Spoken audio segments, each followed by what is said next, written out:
कभी सोचा है कि एक ऐसा कार्टून जिसमें एक शब्द भी नहीं बोला जाता, वो दुनिया भर में अरबों व्यूज कैसे ला सकता है? आज हम इसी की गुत्थी सुलझाने वाले हैं। तो सवाल ये है कि इस जबरदस्त कामयाबी का फॉर्मूला आखिर है क्या? ऐसा क्या है इसमें जो दुनिया के हर कोने में लोगों को स्क्रीन से चिपकाए रखता है? जवाब जितना हैरान करने वाला है उतना ही सिंपल भी। बस एक नीली बिल्ली, 3 कॉकरोच और टोटल केओस, मतलब कभी न खत्म होने वाला हंगामा। तो चलिए इस हंगामे की एक एक परत को खोलकर देखते हैं। हम शुरू करेंगे बिल्ली के अंतहीन युद्ध से, फिर देखेंगे कि कैसे घर ही एक बैटलफील्ड बन जाता है, और आखिर में ये भी समझेंगे कि ये सब कुछ इतना कामयाब क्यों है। तो सबसे पहले बात करते हैं इस शो की नींव की। देखिए, सब कुछ एक बहुत ही सिंपल लेकिन कभी न खत्म होने वाले झगड़े पर टिका है। एक भोली भाली बिल्ली और उसके जानी दुश्मन 3 शैतान कॉकरोच। मतलब हर एपिसोड का सार बस इतना सा है। ऑगी बेचारा बस चैन की जिंदगी चाहता है ना? टीवी देखना, शांति से खाना खाना। लेकिन उन कॉकरोचों का तो बस एक ही मिशन है, उसकी जिंदगी में तबाही मचाना। और बस यही छोटा सा झगड़ा हर अजीबोगरीब कहानी की जड़ बन जाता है।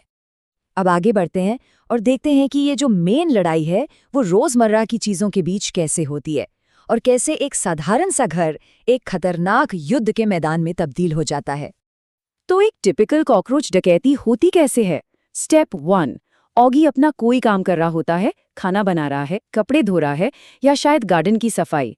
फिर आता है स्टेप 2, कॉकरोच कोई ना कोई तिकड़म लगाते हैं, वॉकी टॉकी से या किसी और चाल से उसका ध्यान भटकाते हैं। और जैसे ही वो हटा, स्टेप 3, कॉकरोच या तो खाना उड़ा ले जाते हैं या फिर पूरा काम ही बिगाड़ देते हैं। और आखिर में स्टेप 4, ऑगी का बदला लेने का कोई भी बड़ा सा प्लान घूम फिरकर उसी पर भारी पड़ जाता है, हमेशा। और पता है इस पूरे हंगामे को और मजेदार क्या बनाता है? इसकी हिंदी डबिंग।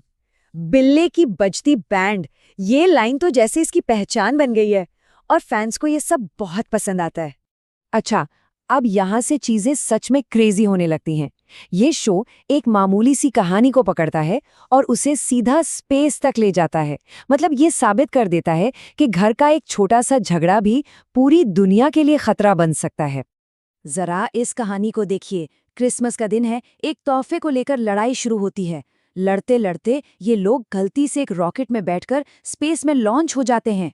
फिर ये एक ऐसे एलियन ग्रह पर उतरते हैं जहां सारे एलियन सांता क्लॉज बने हुए हैं, और वहां जाकर इन्हें पता चलता है कि ये एलियन तो पृथ्वी पर हमला करने वाले हैं। और सबसे मजेदार बात, ऑगी जो बस अपना बदला लेने के लिए एक बम इस्तेमाल करने वाला था, अनजाने में उसी से पूरी दुनिया को बचा लेता है। मतलब एक्सीडेंटल हीरो। ये शो सिर्फ झगड़े को बड़ा नहीं करता, नहीं, ये तो हंसाने के लिए लॉजिक मतलब तर्क की धज्जियां उड़ा देता है। यहाँ कुछ भी हो सकता है। डुप्लीकेट ऑगी वाली कहानी याद है? दोनों ऑगी देखने में बिल्कुल एक जैसे, चेहरा, कद, उंगलियां सब कुछ सेम। और फर्क क्या है? बस इतना कि डुप्लीकेट की पूंछ थोड़ी अलग है। सोचिए, बस इतनी सी बात पर पूरा एपिसोड बना दिया गया।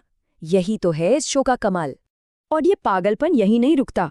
एक एपिसोड में पूरी दुनिया बेरंग हो जाती है और ऑगी को सब कुछ फिर से पेंट करना पड़ता है।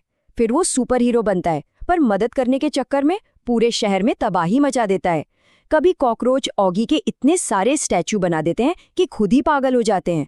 और एक बार तो एक कॉकरोच ऑगी के भतीजे का बेस्ट फ्रेंड बन जाता है और घर में जो अराजकता फैलती है, उफ। तो अब आते हैं सबसे बड़े सवाल पर। आखिर ये लगातार चलने वाला बिना लॉजिक का हंगामा लोगों को इतना पसंद क्यों आता है?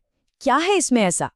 इसका जवाब छिपा है एंटरटेनमेंट के एक बहुत ही पुराने और क्लासिक फॉर्मूले में, जिसे हम कहते हैं स्लैपस्टिक कॉमेडी। और ये शो स्लैपस्टिक कॉमेडी को उसके एक्सट्रीम लेवल पर ले जाता है। ये कॉमेडी काम इसीलिए करती है क्योंकि ये एक बहुत ही रिलेटेबल फ्रस्ट्रेशन से शुरू होती है। मतलब ऐसी परेशानी जो हम सब समझते हैं, फिर उसके नतीजों को इतना बढ़ा चढ़ाकर दिखाया जाता है कि वो पागलपन लगने लगता है। और सबसे बड़ी बात, इसमें लंबे चौड़े डायलॉग्स नहीं बल्कि विजुअल गैग्स होते हैं जिन्हें कोई भी समझ सकता है। तो कामयाबी का ये मैजिकल फॉर्मूला क्या है? पहला, एक सिंपल और रिलेटेबल कहानी कि बस शांति चाहिए। दूसरा, हर छोटे से एक्शन का बहुत बड़ा बेतुका नतीजा। तीसरा, डायलॉग्स पर नहीं बल्कि देखने वाली कॉमेडी पर पूरा जोर। चौथा, हर एपिसोड के आखिर में रीसेट बटन, ताकि अगले एपिसोड में फिर से नया हंगामा हो सके। और हाँ, हिंदी डब का वो अपना अलग मजा, मामा और भीड़ू जैसे शब्दों के साथ। और इन सबके बीच एक ऐसा नियम है जो कभी नहीं तोड़ा जाता, और वो ये है कि इस दुनिया में फिजिक्स के नियम लागू नहीं होते। जीरो, बिल्कुल भी नहीं। तो आखिर में ये सब हमें एक बड़े सवाल के साथ छोड़ जाता है। ये जो कभी न खत्म होने वाला कार्टून वाला हंगामा है, ये बिना किसी नतीजे के मजा लेने की हमारी जरूरत के बारे में क्या कहता है? शायद इसका जवाब बहुत सीधा सा है कि कभी-कभी हम सबको बस बिना सोचे समझे दिल खोलकर हंसने की जरूरत होती है।